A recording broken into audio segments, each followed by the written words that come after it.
Halo nakama, selamat datang di channel Anime OP. Yes, kejutan yang dihadirkan pada manga One Piece chapter 1114 benar-benar gila. Selain diperlihatkannya kembali pertarungan Luffy versus para Gorosei, lewat isi pesan siaran Dr. Vegapunk, akhirnya kita bisa mengetahui sedikit informasi baru mengenai sosok Joy Boy. Ya, menurut Dr. Vegapunk, Joy Boy berasal dari Pulau Elbaf. Belum diketahui pasti apakah dia memang keturunan asli dari ras raksasa atau bukan. Namun yang jelas, Joy Boy adalah bajak laut pertama yang tercatat dalam sejarah. Jelas hal ini pun membuat para fan One Piece bertanya-tanya, lalu apa kaitannya seorang bajak laut dengan kerajaan kuno? Apakah mungkin Joy Boy adalah pendiri dari kerajaan kuno, sekaligus raja dari kerajaan kuno ketika itu?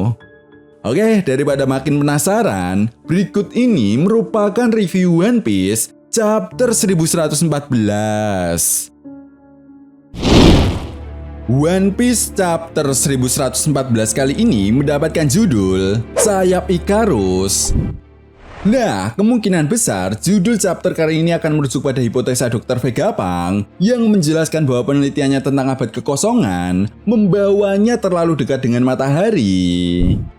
Masuk pada inti cerita, di awal chapter kita diperlihatkan reaksi orang-orang di seluruh penjuru dunia One Piece. Mereka terlihat kebingungan dengan isi pesan siaran Dr. Vegapunk yang mengatakan bahwa dunia akan tenggelam ke dalam lautan. Di momen ini juga kita bisa melihat beberapa reaksi dari para angkatan laut, termasuk sang Fleet Admiral Sakazuki Akainu yang terlihat sangat marah sekali.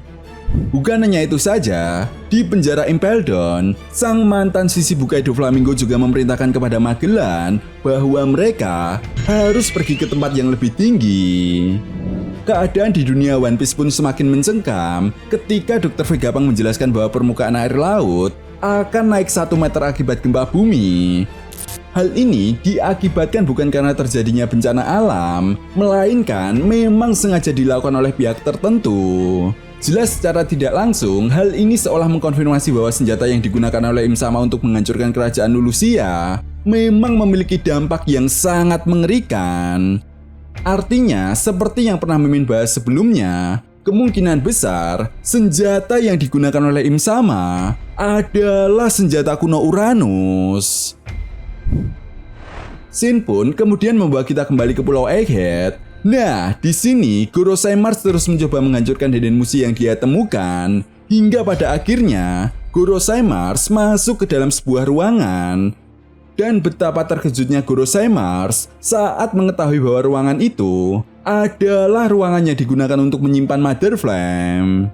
Rupanya Mother Flame adalah api kecil di dalam tangki raksasa, seperti yang digunakan untuk menyimpan kepala Dr. Vegapunk. Nah, dari fakta-fakta tersebut, hal ini pun semakin memperkuat teori Mimin bahwa Mother Flame bukanlah senjata yang digunakan oleh Im Sama, melainkan sebuah energi untuk membangkitkan senjata kuno Uranus. Setelah itu di waktu yang bersamaan, pesan siaran Dr. Vegapunk pun masih berlanjut. Kali ini, Dr. Vegapunk menjelaskan tentang masa 900 tahun yang lalu dan bagaimana dia terlalu dekat dengan matahari.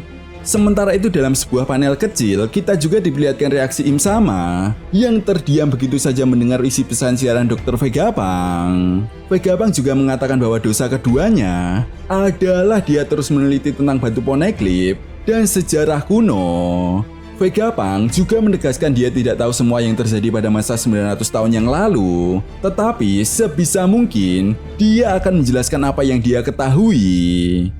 Sambil mendengar pesan siaran Dr. Vegapunk yang terus berlanjut, akhirnya pertarungan Luffy versus para Gorosei pun diperlihatkan kembali. Ya, sebelumnya Luffy dan duo raksasa yang berniat untuk kabur, kali ini dicegah kembali oleh Gorosei Warkuri. Beruntung Luffy berhasil menghindar dan langsung menggunakan mode nikahnya untuk menyerang Warkuri. Belum diketahui pasti apakah serangan Luffy ini telak mengenai Warkuri atau tidak. Namun yang jelas chapter 1114 kali ini pun ditutup dengan perkataan Dr. Vegapunk yang menjelaskan bahwa pernah ada seseorang yang lahir 900 tahun yang lalu di sebuah kerajaan yang makmur dan sangat berkuasa ketika itu. Dia memiliki tubuh yang elastis dan berjuang layaknya Dewa Matahari Nika. Dan nama pria itu adalah Joy Boy dari Pulau Elbaf. Dan dia adalah seorang bajak laut pertama yang tercatat dalam sejarah. Well, chapter yang sangat menarik ya bosku. Perlahan tapi pasti, akhirnya Oda Sensei mulai mengungkap misteri-misteri besar yang ada dalam cerita One Piece. Di mana hal ini pun seolah menegaskan bahwa Oda Sensei sepertinya benar-benar akan segera menamatkan cerita One Piece. Bahkan dalam situs resmi Shonen Jump, action figur karakter One Piece Ars Elbaf pun akan segera dirilis pada bulan November tahun ini. Artinya kemungkinan besar Ars Elbaf akan dimulai pada bulan November atau mungkin di akhir tahun ini. Nah, sampai di sini jika kita kembali lagi pada pertanyaan awal, apakah mungkin Joy Boy adalah pendiri kerajaan kuno? Jawabannya tidak ya bosku. Karena seperti yang dijelaskan oleh Dr. Vegapunk, Joy Boy dilahirkan di sebuah kerajaan yang makmur dan maju, dan kemungkinan besar itu adalah kerajaan kuno. Sehingga ini akan sangat masuk akal sekali. Bagaimana jika pemimpin dari kerajaan kuno di masa lalu adalah orang tua dari Joy Boy?